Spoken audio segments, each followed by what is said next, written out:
오늘 이야기는 결론부터 아주 무겁게 던지고 시작해야겠습니다.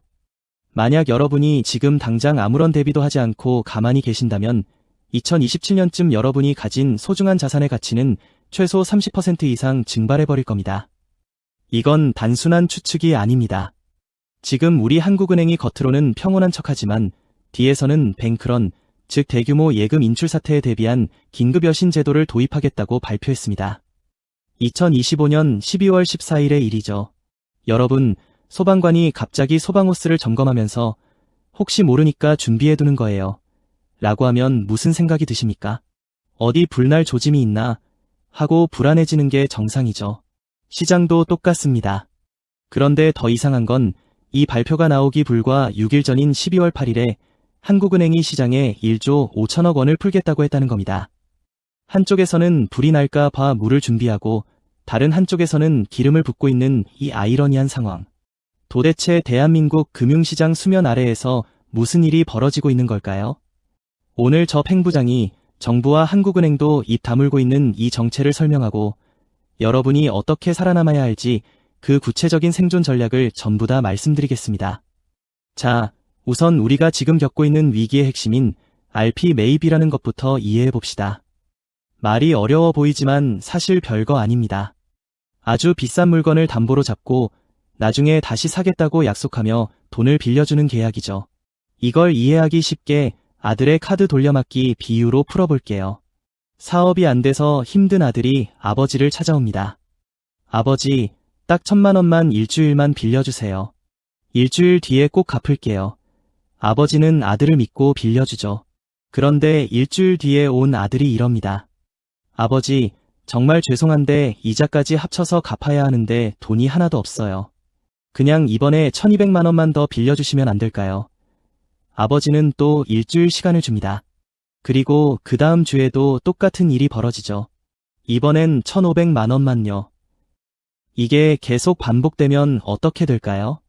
겉으로는 일주일짜리 단기 대출이니까 괜찮아 보이지만 실제로는 원금을 영영 갚지 못하고 빚만 계속 늘어나는 악순환에 빠진 겁니다.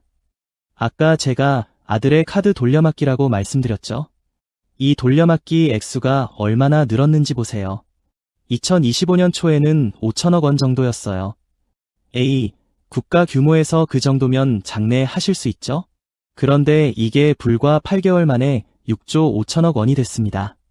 무려 13배나 폭증한 거예요. 여러분, 친구가 일주일만 빌려달라던 돈이 8개월 만에 13배로 불어났다면 그 친구 상황이 정상일까요? 절대 아니죠. 지금 우리 금융시장이 그만큼 현금이 없어서 헉헉거리고 있다는 증거입니다. 그런데 더 무서운 게 남았습니다. 12월 8일에 발표된 국채 단순 매입 1조 5천억 원. 이건 아까 본 RP랑은 차원이 다른 이야기예요. RP가 나중에 갚을게 하고 빌려주는 거라면 이건 한국은행이 그냥 시장에 있는 채권을 사버리면서 돈을 영구적으로 쏟아붓는 겁니다. 쉽게 말해 빌려준 게 아니라 그냥 돈을 뿌려버린 것과 다름없어요. 여기서 정말 중요한 개념이 나옵니다. 바로 통화승수라는 거예요. 이름은 어렵지만 원리는 간단합니다. 한국은행이 시장에 1조 원을 딱 찍어서 내보내면 이 돈이 은행과 은행을 거치며 대출되고 다시 입금되는 과정을 반복하겠죠. 그러면서 실제 시장에서는 14배인 14조 원의 효과를 냅니다.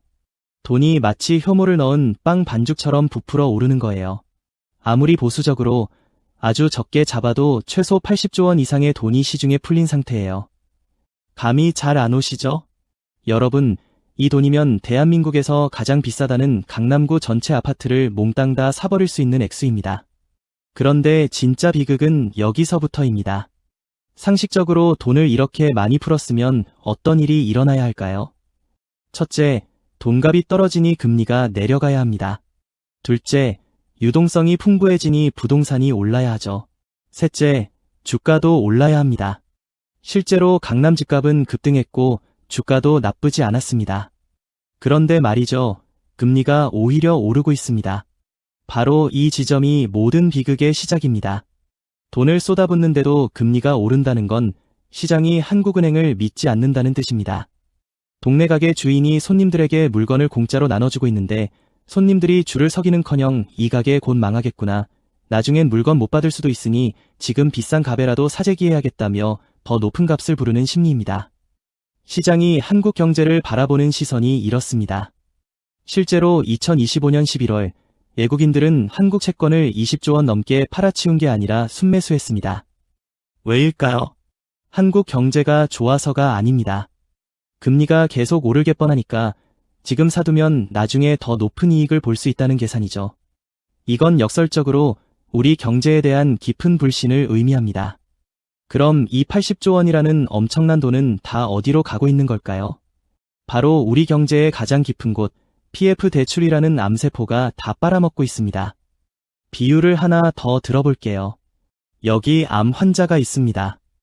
2022년에 발견했을 때 수술했으면 간단히 치료할 수 있었습니다. 그런데 의사가 괜찮아요. 진통제 먹으면 됩니다. 라며 4년을 버텼습니다. 2025년 지금 암은 전신에 전이됐고 이제는 수술해도 살기 힘든 상태가 됐습니다. 우리 PF 대출이 정확히 이 상황입니다. 2022년 레고랜드 사태 당시 PF 부실은 초기 단계였습니다. 땅을 팔면 원금을 회수할 수 있었고 구조조정 비용도 적었죠. 그때 미국이나 유럽은 금리를 올리며 썩은 살을 도려내는 수술을 준비하고 있었습니다. 그런데 우리 한국은행의 선택은 뭐였습니까? 돈을 마구 풀어서 시간을 버는 거였습니다.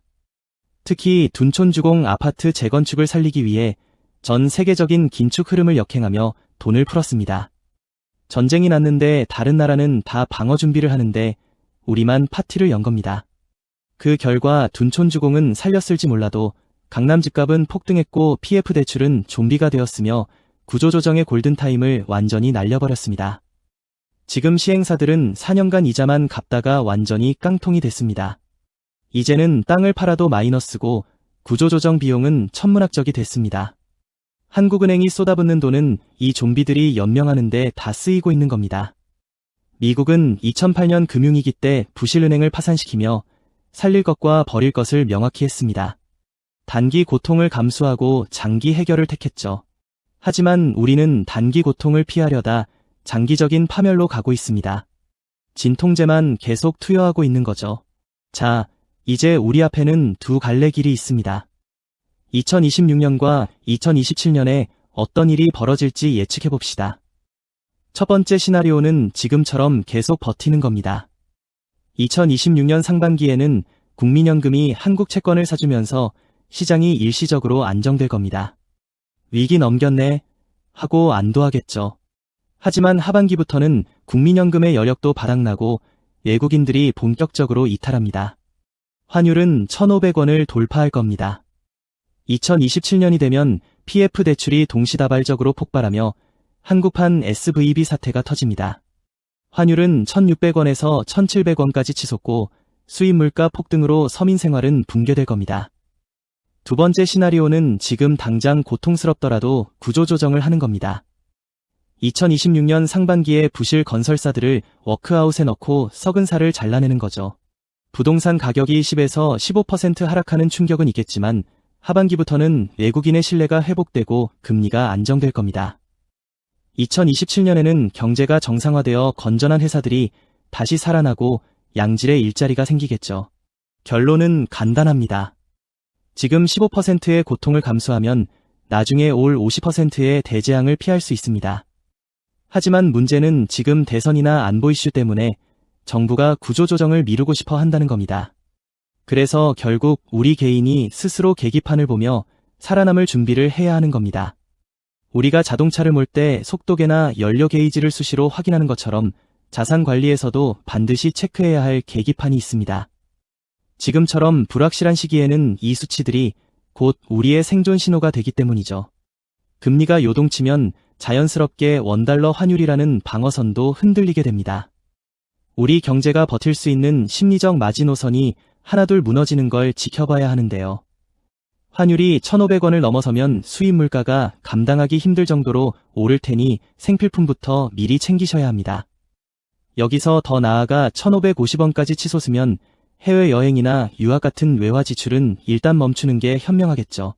만약 1,600원 고지마저 내어준다면 그때는 마른 수건도 다시 짠다는 심정으로 가계의 모든 고정비를 줄이고 현금을 꽉 쥐고 있어야 하는 구간입니다.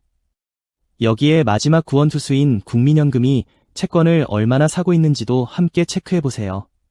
국민연금의 국내 채권 비중이 25%에 가까워지고 있다면 이제 더 이상 우리 경제를 떠받쳐줄 든든한 버팀목이 사라지고 있다는 뜻입니다. 그때부터는 누구도 도와줄 수 없는 말 그대로 각자 도생의 길로 접어들었다고 보셔야 합니다. 하지만 무엇보다 무서운 건 사람들의 심리, 즉 뱅크런의 조짐입니다. 뉴스에서 특정 은행의 예금이 빠져나간다거나 저축은행 부실 이슈, 금감원의 긴급 점검 소식이 들려온다면 망설일 시간이 없습니다. 예금자 보호 한도인 5천만 원을 기준으로 자산을 여러 곳으로 쪼개두는 건 기본이고 즉시 현금화할 수 있는 유동성을 확보해 두어야 합니다. 위기 상황에서 망설임은 가장 큰 비용으로 돌아오기 마련이니까요. 지금 이 순간에도 시장에는 돈이 풀리고 있고 PF 대출이라는 시한폭탄은 계속해서 초침이 돌아가고 있습니다. 단순히 상황을 지켜만 볼 것인지 아니면 이 신호들을 읽고 내 소중한 자산을 지켜낼 것인지 선택은 여러분의 몫입니다. 정부가 알아서 하겠지 하며 방관하다가 2027년에 자산이 30% 사라지는 걸 지켜볼 것인지 아니면 오늘부터 당장 경제 계기판을 점검하며 이 길을 기회로 만들 것인지 말입니다. 역사가 증명합니다.